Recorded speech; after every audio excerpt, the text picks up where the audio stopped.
बिस्मिल्लाहिर्रहमानिर्रहीम, अस्सलाम वालेकुम। Live with doctor Shahid Masood के साथ मैं हूं Sumera Saleem. Chief justice of Pakistan Yahya Afridi साहब ने जुडिशल कमीशन का पहला इजलास तलब कर लिया है। जुडिशल कमीशन का इजलास 5 नवंबर को दोपहर 2 बजे सुप्रीम कोर्ट में होगा। 26वीं आनी तरमीम और जुडिशल कमीशन की तश्कील 9 के बाद ये पहला इजलास होगा, जबकि दूसरी जानिब बुशरा बीबी साहिबा की तोशाखाना 2 रेफरेंस में जमानत बादस गिरफ्तारी सुप्रीम कोर्ट में चैलेंज कर दी गई है। इसके अलावा भी दीगर मौज़ूआत पर आज हम गुफ्तगू करेंगे। स्टूडियो में हमारे साथ मौजूद हैं डॉक्टर शाहिद मसूद। अस्सलाम वालेकुम डॉक्टर साहब।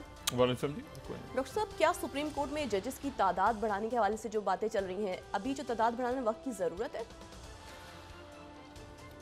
नहीं जी, वक्त की ज़रूरत तो पता नहीं है या नहीं, वो जिन्होंने बढ़ाई है। अब ये भी सवाल है कि 25 हैं, 26 हैं, 24 हैं, जो भी है वो अभी जुडिशल कमीशन बैठेगा, वो फैसले करेगा सारे। लेकिन इसमें जो आम बात है, जो मैं 2-4-5 रोज़ से कह रहा हूँ, बल्कि उससे ज़्यादा कि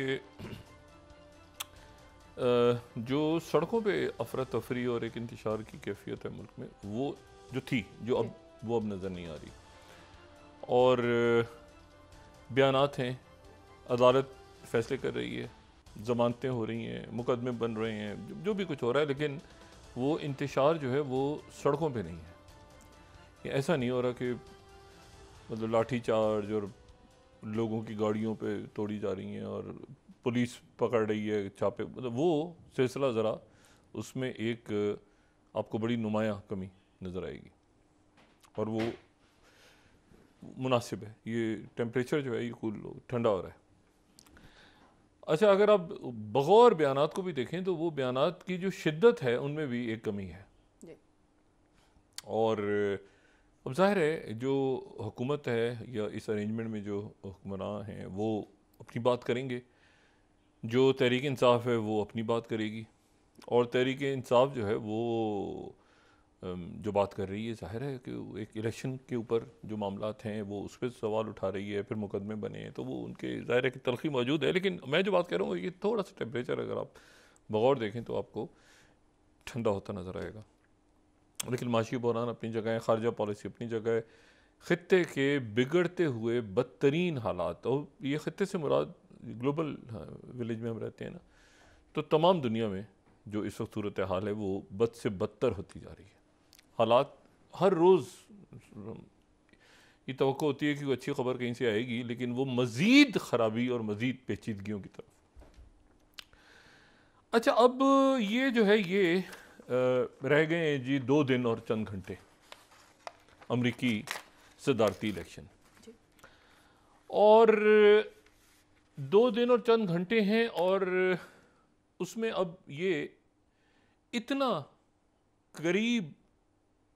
जो हैं वो खड़े हैं, तमाम तर जो रायमा के अभी तक हमारे सामने पोल्स हैं वो ये हैं कि कैमला हैरिस और ट्रंप बिल्कुल टाई। जो बात हम रोज़ पोल्स का जिक्र भी कर रहे हैं, तो अब वही उसी जगह पे आके इलेक्शन होने जा रहा है। अब यहाँ सवाल एक अहम ये खड़ा हो गया है कि क्या सदर ट्रंप, साबिक सदर ट्रंप,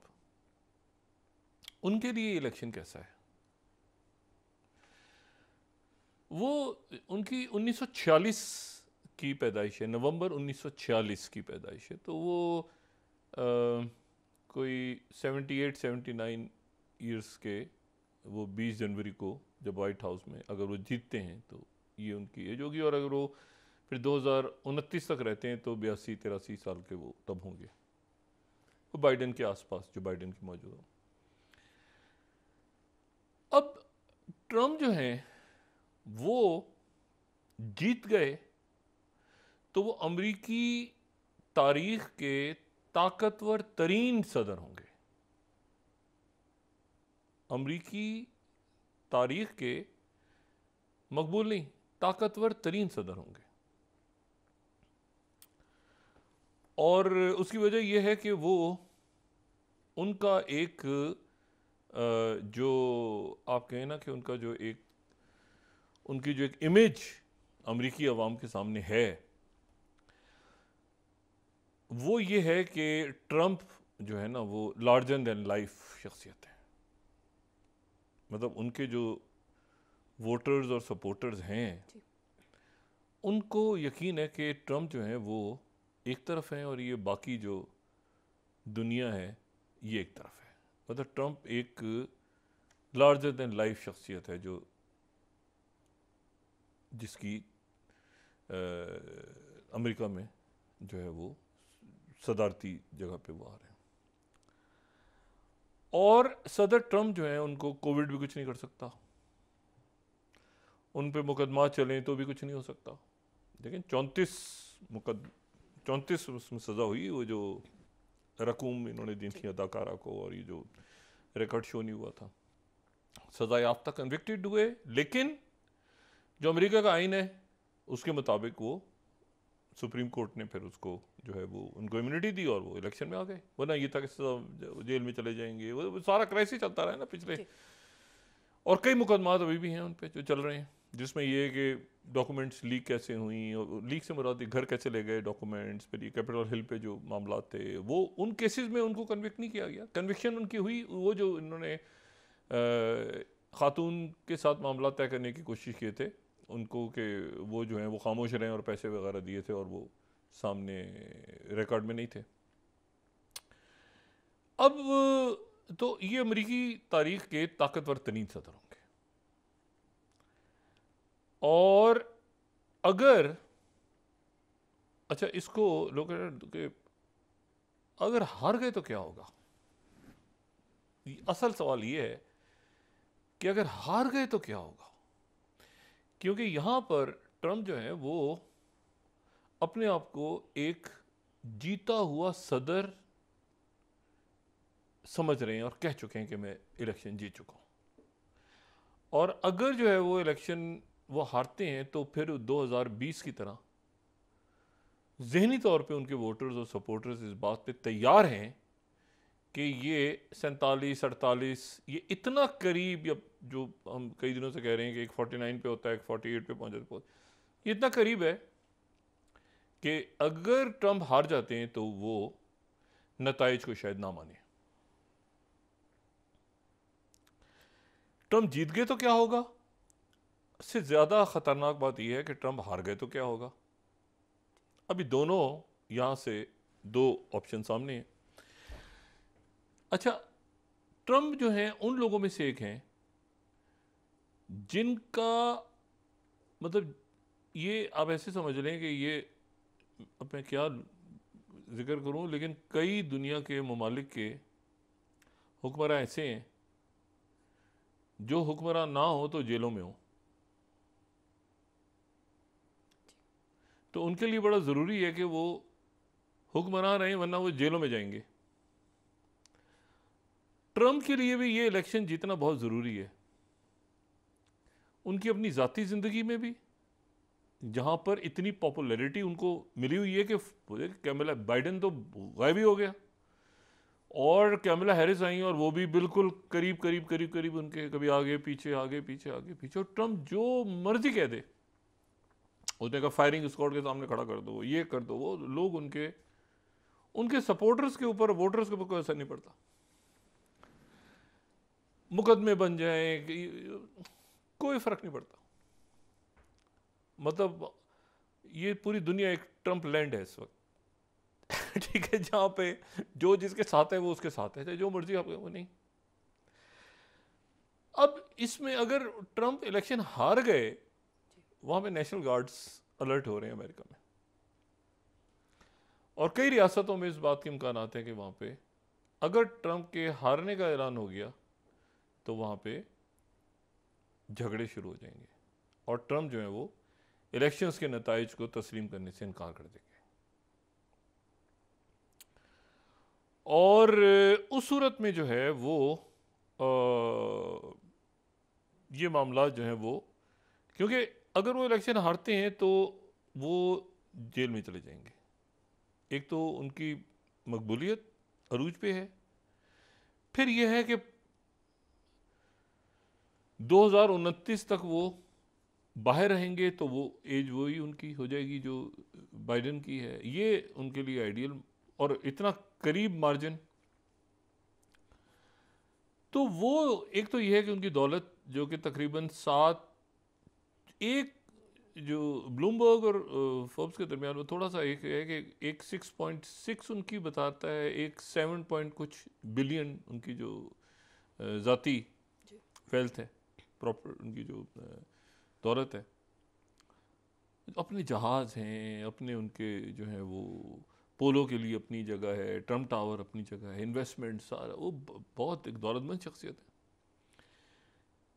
तो वो अगर हार गए तो वो जेल जाएंगे, क्योंकि वो मुकदमात अपनी जगह चल रहे हैं। यानी वो मुकदमात जिसमें और मजीद मुकदमात कैपिटल हिल और ये बता, तो गालिब इम्कान ये है कि वो इस इलेक्शन के रिजल्ट को तस्लीम नहीं करेंगे, जिसका वहाँ पे मामलात मुख्तलिफ रियासतों में ख़राब हो रहे हैं। ख़राब से बुरा ये कि कशीदगी का एक माहौल बनना शुरू हो गया है कि मतलब ट्रम्प मतलब इलेक्शन हार गए तो भी जीतने का ऐलान हो जाएगा कि मैं जीत गया। और ये बात, इस बात के इम्कानात हैं, ये वहाँ जो सूरत हाल है ना, ये जो जॉन बोल्टन उनके साथ रहे हैं, उनके national security adviser John Bolton, ये CNN को भी जॉन बोल्टन ने थोड़ी देर पहले, ये थर्ड स्लाइड में दिखाया, जॉन बोल्टन ने कुछ देर पहले भी CNN पे बात की है। मैं उसको सुन भी रहा था, लेकिन ये मैं बड़ा लंबा उनका इंटरव्यू है, बड़ा उसके बहुत सारे हैं, लेकिन जो लीड लगाई है CNN ने उसको हम कोट कर सकते हैं। पूरा जो है ना वो उन्होंने ट्रम्प की पर्सनैलिटी को, उनके साथ रहे जॉन बोल्टन, वो कहते हैं कि थर्ड स्लाइड, बोल्टन वॉन्स कि we should be ready for Trump to declare victory early, जल्दी वो अपनी फतह का ऐलान कर देंगे इलेक्शंस में। एटलांटिक ये कह रहा है, मतलब मैं सिर्फ आपको ये बता रहा हूँ कि वो माहौल क्या है। एक तो हम डिस्कस करते हैं ना, एक हम वहाँ का माहौल देखें। एटलांटिक कह रहा है there is people that are absolutely ready to take on a civil war. What will happen if Donald Trump loses the elections. उनके लोग खाना जंगी के लिए मुकम्मल तौर पे तैयार हैं। Washington post 5th, majority of swing state voters say they fear violence if Trump loses. The poll finds that 2/3 of voters likely to decide the election do not think ये वो accept defeat, वो defeat accept नहीं करेंगे। 2/3 पोल ये हो रहा है कि वो guardian. 6th, Republicans preparing to reject US election result if Trump loses. ठीक है, फेक पोल्स हैं, वो कह रहे हैं पोल्स फेक हैं, ये साजिश है जो ट्रम्प को पीछे दिखाया जा रहा है। रिपब्लिकन्स तैयारी कर रहे हैं कि रिजल्ट्स को तस्लीम करने से वो इनकार कर दें। ये जहन में रहे कि ट्रम्प से जब सवाल हुआ था, डोनाल्ड ट्रम्प से जब मुबाहिसा हो रहा था, जो डिबेट हो रही थी, प्रेसिडेंशियल डिबेट हो रही थी कमला हैरिस के साथ, तक सवाल उनसे हुआ था कि क्या आप स्मूथ ट्रांसफ़र ऑफ पावर की तरफ जाएंगे। तो ट्रम्प उस वक्त उन्होंने सवाल का जवाब नहीं दिया था और वो उसको उन्होंने अवॉइड किया था। पॉलिटिको ये कह रहा है 8th, the very real scenario where Trump loses and takes power anyway. Election हार जाए लेकिन पावर में आ जाए, मतलब एक वहां की सूरत हाल। और नीचे आप देखें जो उन्होंने इमेज लगाई है, Huffington Post 9th, there may be blood. उनके जो कांग्रेसमैन है, एक कांग्रेसमैन, उन्होंने कियोस वार्निंग इशू की है कि अगर ट्रम्प हार गए तो ब्लड शेड हो सकता है। New York Times, Trump preparing to challenge the results puts his 2020 playbook into action. Step by step, Donald Trump or allies are following the strategies that caused chaos 4 years ago. Election officials say they are ready this time. इस दफ़ा वो तैयार हैं। अच्छा, उसके बाद Donald Trump is done with checks and balances, ये भी ठीक है, वो इसमें भी सारी वही बात हो रही है। तो ये जो है न्यूयॉर्क टाइम्स ने जो 13th है, वॉट एवर हैपन नेक्स्ट, आगे जो भी हो, 13th, Trump has already won a tragic victory. अच्छा, अब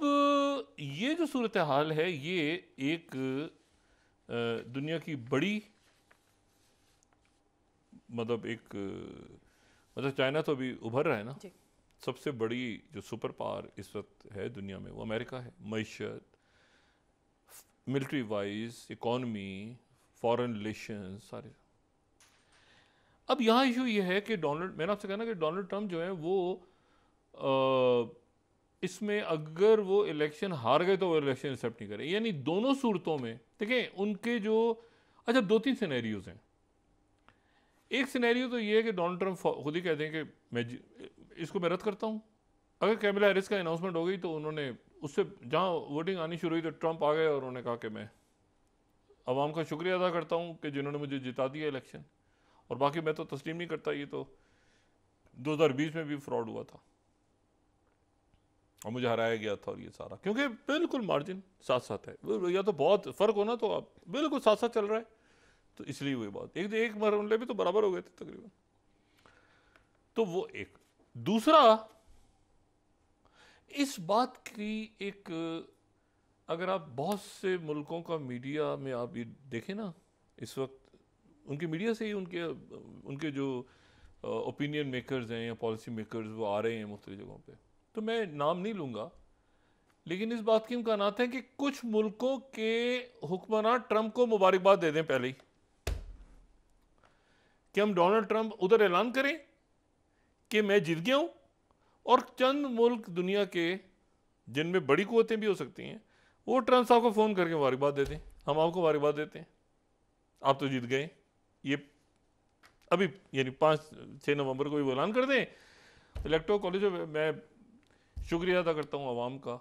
अमेरिका के अवाम का, जिन्होंने मुझे वोट दिया, क्योंकि जहन में रखें कि पॉपुलर वोट और सदर बनने में बड़ा फ़र्क है। एक पॉपुलर वोट कुछ और है पब्लिक का, वो इलेक्टोरल कॉलेज वो एक कॉम्प्लिकेटेड प्रोसेस है। तो वो कहेंगे वोट, मुझे अमेरिकी अवाम ने मेरे ऊपर यकीन का इजहार किया। अभी इलेक्टोरल कॉलेज वगैरह गया, वो कब बैठेगा, कितने उसमें, अब एक तो पता नहीं वो इलेक्टोरल कॉलेज कहते कहते वो जुडिशल कमीशन का जहन में आ गया, वो जितने उस लोग होंगे वो क्या, उससे पहले वो पता चला ये हो गया। अच्छा कुछ मुल्कों ने अगर मुबारकबाद दे दी फिर, अच्छा फिर एक और सूरत हाल है कि जो हाउस है वो डिवाइडेड है, हाउस में रिपब्लिकन है ना, बहुत सारे रिपब्लिक, ये रिपब्लिकन कांग्रेस में ये जो ईवान नुमाइंदगान में मौजूद शख्सियात हैं, उन्होंने अगर मुबारकबाद दे दी हाउस के अंदर, भाई उनके कांग्रेसमैन एक कर, दूसरा, तीसरा, चौथा, पांचवा रिपब्लिकन, छठा, सातवां, आठवां, एक एक करके रिपब्लिकन ने मुबारकबाद देनी शुरू कर दी। ट्रंप ऐलान करेगा तो रिपब्लिकन को मुबारकबाद देनी पड़ेगी ना, क्या रिपब्लिकन क्या कहेंगे, कमला हैरिस जीती है, वो बहुत बड़ी मेजोरिटी, बहुत बड़ा उनकी प्रेजेंस है हाउस के अंदर, दोनों हाउसेज में कांग्रेस के। तो कांग्रेस के अगर अरकान ने ये कहना शुरू कर दिया कि जी ट्रंप जीत गए और हम तो मुबारकबाद देते हैं, फिर क्या होगा। 2020 से मामलात इसलिए मुख्तलिफ हैं इस दफ़ा, जो बड़ा चैलेंज है प्रेसिडेंट बाइडेन के लिए कि 2020 के बरक्स security forces, national guards, department of justice,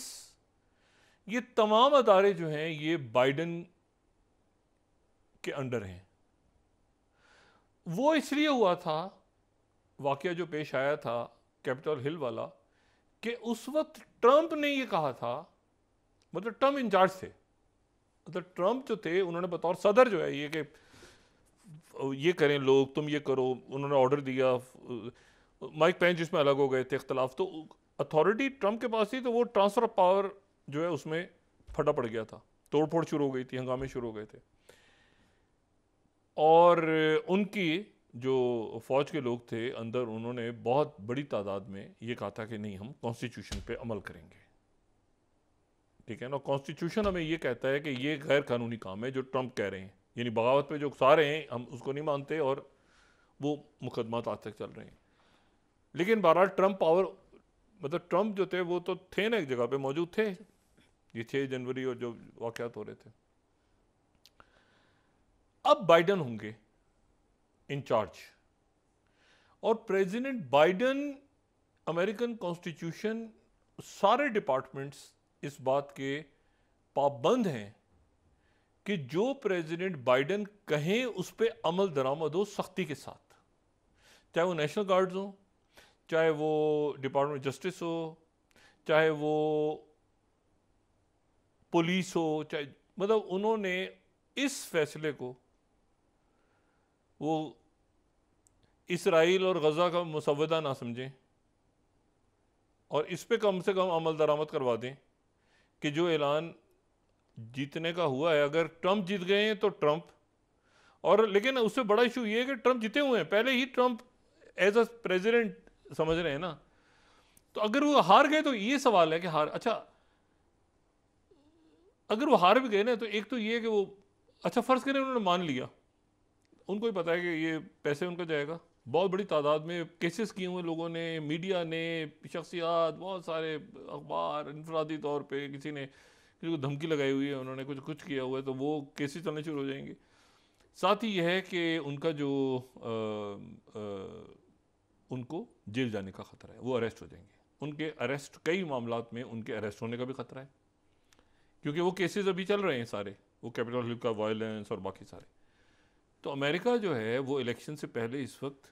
एक बहुत, देखें मैंने आपसे कहा ना कि कोई दूसरा सदर होता वो मान लेता, ट्रंप की जो पर्सनैलिटी है ना, वो ट्रंप की पर्सनैलिटी ऐसी है कि वो, उनका इस वक्त कहीं नज़र नहीं आ रहा कि ट्रंप ही सोच रहे हैं कि मैं हार के घर बैठूंगा, इलेक्शन के अगले दिन मैं घर चला जाऊंगा, मैंने कहा तैयारी पकड़ रहे हैं उनके लोग। तो ये देखना ये कि अमेरिका में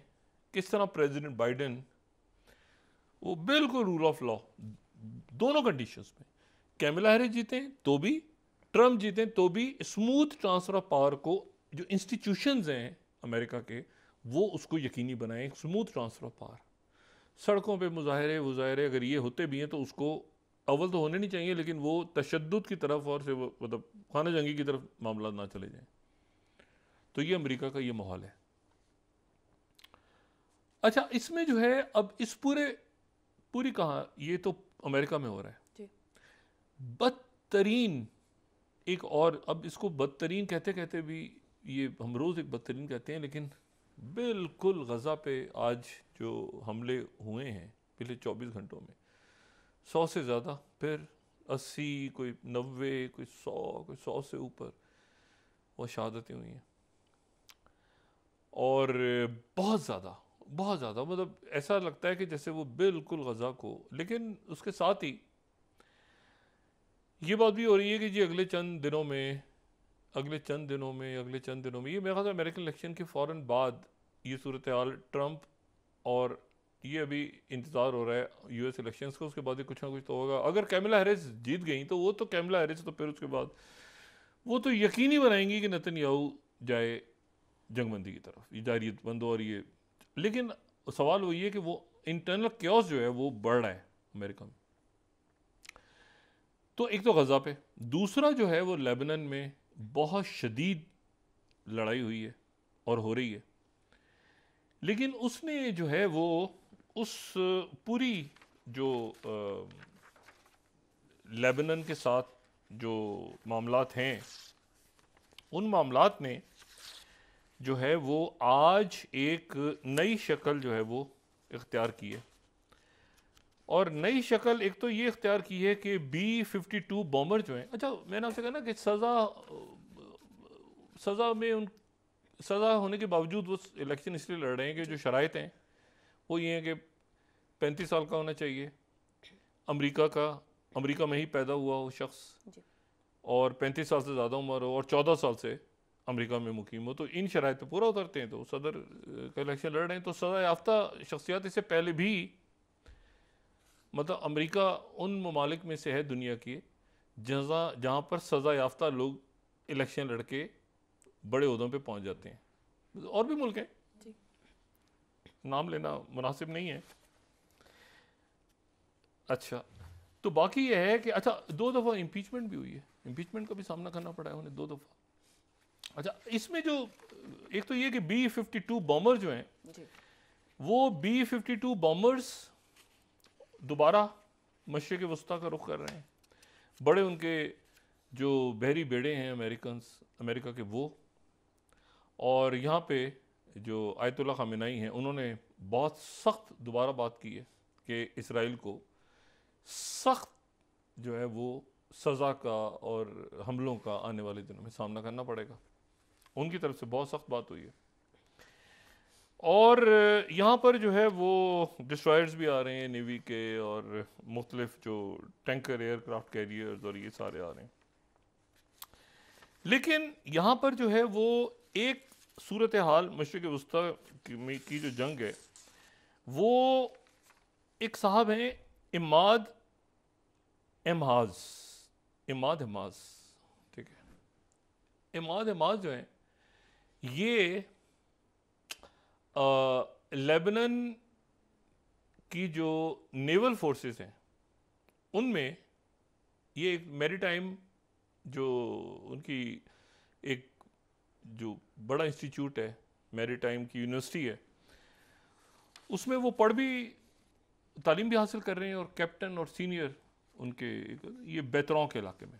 ये बेतरौं का जो इलाका है ये साहिल इलाका है। अगर ये फर्स्ट मैप में देखें तो ये त्रिपली से ये जनूब में है, और यहाँ पे यूनिवर्सिटी है, और यूनिवर्सिटी में जो है ये तालीम हासिल कर रहे थे, और साथ ही जो है ये बहरिया में भी, नेवी में भी, और साथ ही जो है ये वहाँ पर एक अपार्टमेंट में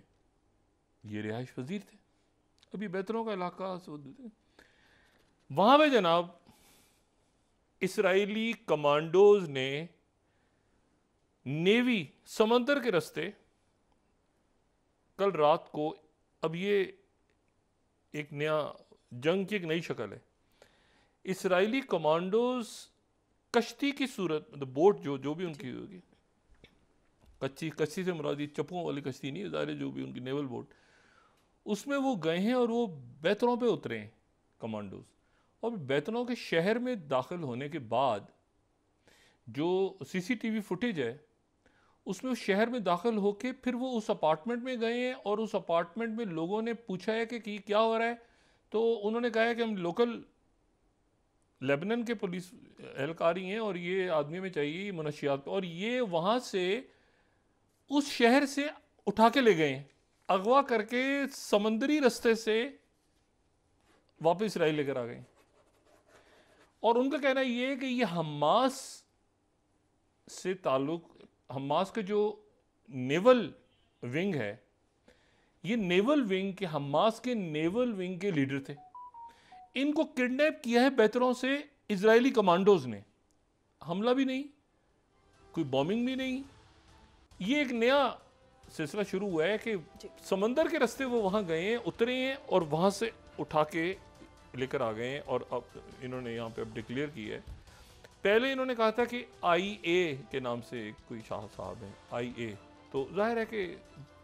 नाम डिक्लेयर नहीं किया, लेकिन फिर उसके बाद कुछ देर पहले इन्होंने आइडेंटिटी इसराइल ने रिवील की है, जिसके बाद फिर लेबनान की तरफ से भी इस बात की तस्दीक हुई है कि उनकी फ़ौज के उनकी बहरिया के एक एहलकार को बेतरों के शहर से अगवा कर लिया गया है। लेकिन वो अगवा करके समंदर के रास्ते नेवल बोट, ये भी नेवी के नेवल बोट गई है और वहाँ से उठा के ले आई है अगवा करके। और ये हमास के नेवल विंग को हेड करने वाले थे, लेकिन ये गालिबन लेबनान की आर्मी में थे, जो इसराइल का कहना है। तो ये जंग जो है बहरहाल, अच्छा उन्होंने हैफा पे फिर अटैक हुआ, अब वक्फा ने तलवी पे भी दोबारा आज अटैक्स हुए हैं जी। नाज़रीन वापस आते हैं एक छोटे से ब्रेक के बाद।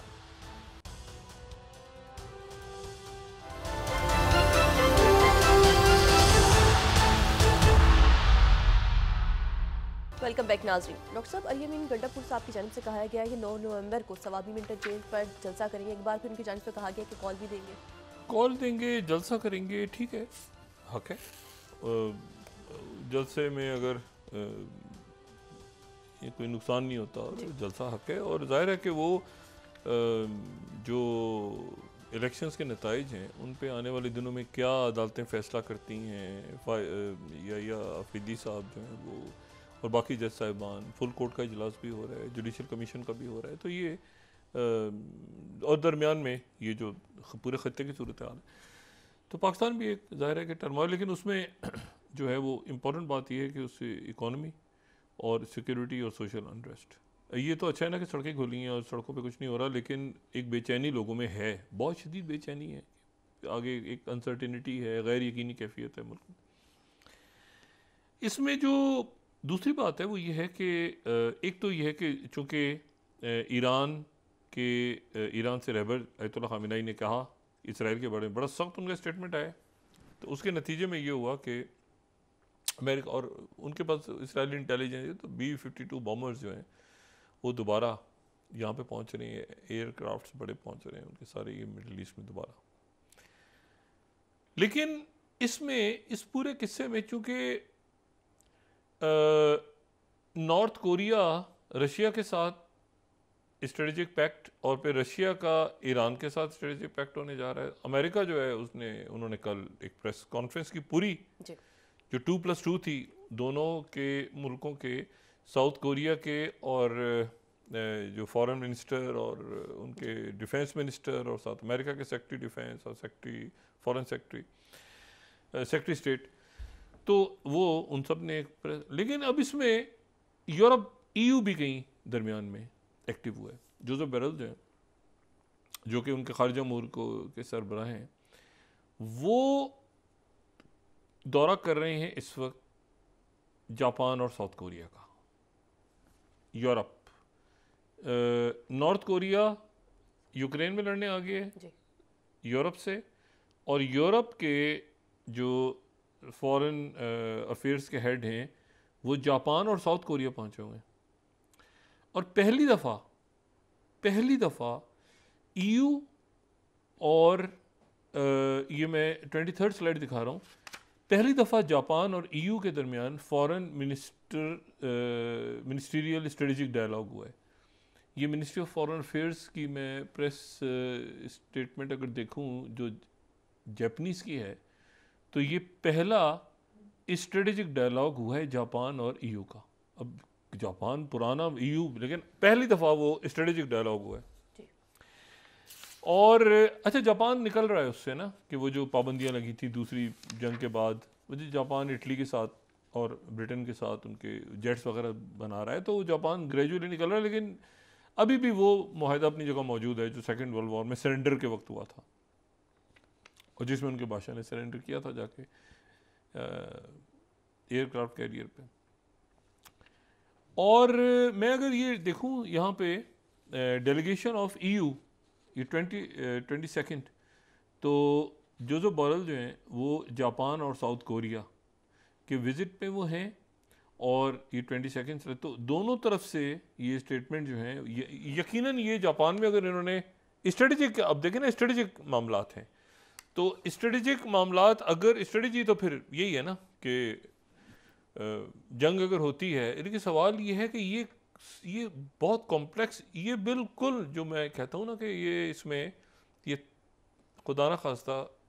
ये वर्ल्ड वॉर का एक नहीं, ये थिएटर वो थिएटर, यहाँ से ये मुल्क नॉर्थ कोरिया यूरोप में पहुँचा हुआ है, यूरोप साउथ कोरिया में पहुँचा हुआ है, तो ये पूरा जो एक सिनेरियो है ये। इसी दरमियान जो है दिमित्री मेदवेदेव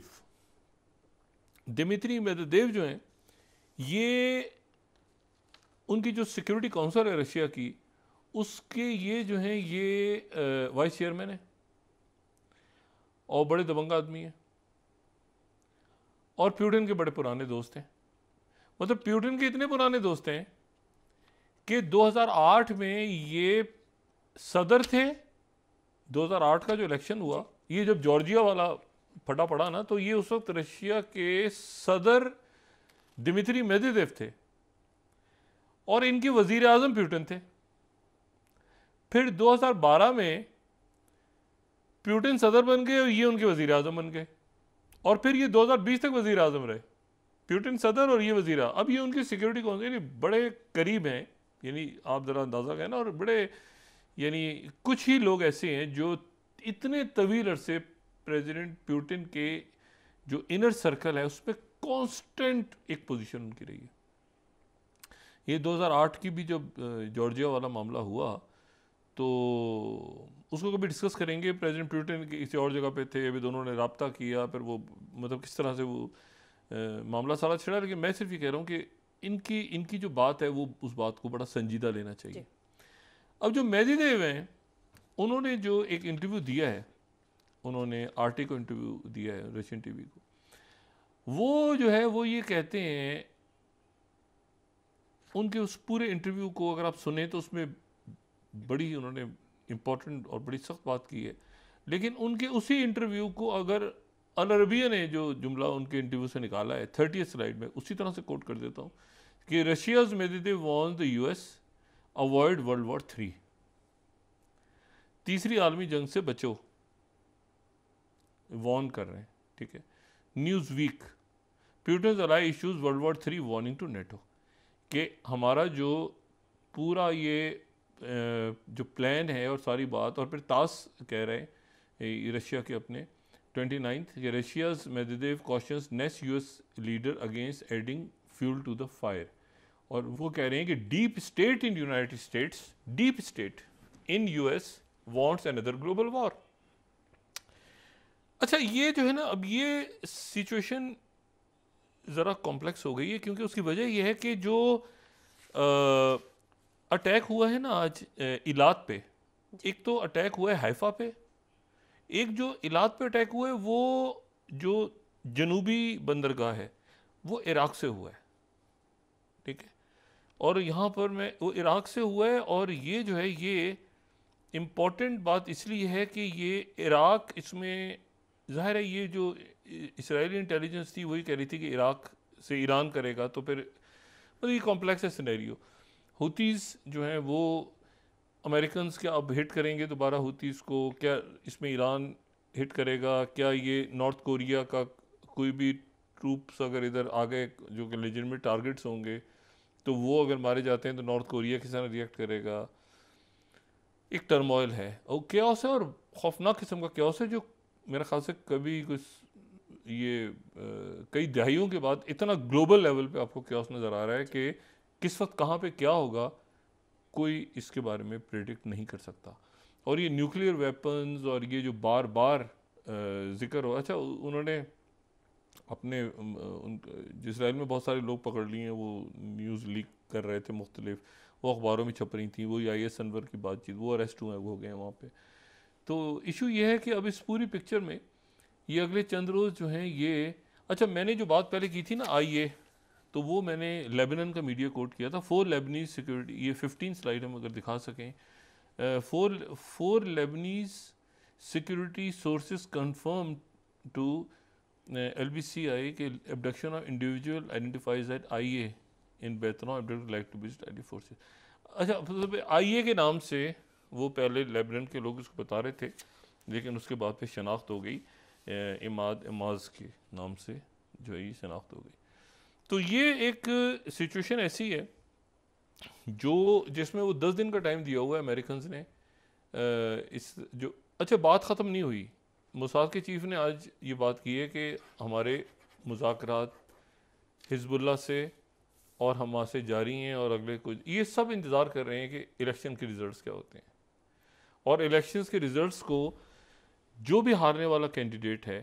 देखिए कैमला हैरिस ने तो एक्सेप्ट कर लिया, लेकिन सवाल ये है कि अगर कैमला हैरिस हार गई, अच्छा आर्टिफिशियल इंटेलिजेंस का एक वो है AI का जो रेमी के नाम से ना, रेमी REMI, वो प्रेडिक्ट कर रहे हैं कि ट्रंप बड़े मार्जिन जीत रहा है। कुछ जो हैं मॉडल्स मुख्तलिफ जो प्रेडिक्टिव मॉडल्स हैं आर्टिफिशियल इंटेलिजेंस के, वो कह रहे हैं कि ट्रंप, कुछ कह रहे हैं कि मतलब वो भी हिस्टोरिकल डाटा और वो सारा जो ट्रेंड वगैरह लेके, तो वो भी एक अपनी जगह। इस दफ़ा फर्स्ट टाइम ये हो रहा है आर्टिफिशियल इंटेलिजेंस की प्रेडिक्शंस भी बहुत ज़्यादा वहाँ पे उनको भी अहमियत दी जा रही है। और जो इकोनॉमिस्ट है, इकोनॉमिस्ट ने तो ये कहा है कि भाई हमारे अखबार का अगर वोट होता तो हम कैमला हैरिस को देते, और उन्होंने तो बहुत शदीद जो है ना गम, दुख और गम और जो है ना वो उसका इज़हार किया है। ये अगर 35 कम्स विद अनएक्सेप्टेबल रिस्क, और कहते हैं हमारा अगर वोट होता, if the economist had a vote we would cast it for Kamala Harris. Kamala Harris जो है 18 साल छोटी हैं ट्रम्प से, अब इनकी सालगिरह हुई है, इनकी जो डेट ऑफ बर्थ है वो है 20 अक्टूबर 64, तो अभी चंद रोज़ पहले इनकी ये 60 साल की हुई हैं, तो ये 18 साल छोटी हैं ट्रम्प से। लेकिन ये है कि ये तो अचानक आई है ना सामने, असल में तो बाइडेन थे और इतना ट्रंप, तो बस मैंने आपसे कहा ना कि वहाँ पर एक तो ये मामला है कि कौन जीतेगा, दूसरा ये है कि वो जीत के अगर कैमला हैरिस हार गई तो ट्रंप ताकतवर तरीन पावर भी होगी और इतना बड़ा वोट बैंक भी, और वो तो मतलब, और अगर हार गए तो वो तो तैयार नहीं है ज़हनी तौर पे। तो ये देखना ये है कि वो हार गए तो क्या होगा, जीत गए तो क्या होगा, और उसके नतीजे में पूरी दुनिया जो है, अब ये इतना ज़्यादा टर्मोइल है कि मतलब हम तो रोज़ ये दुआई करते हैं कि ये ज़रा सा कोई टेम्परेचर नीचे आए, लेकिन ये है कि बहरहाल ये बढ़ता जा रहा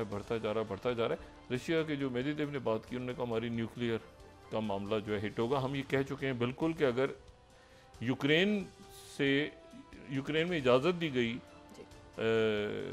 रशिया पे अटैक की वेपन्स के थ्रू, तो हम न्यूक्लियर ऑप्शन,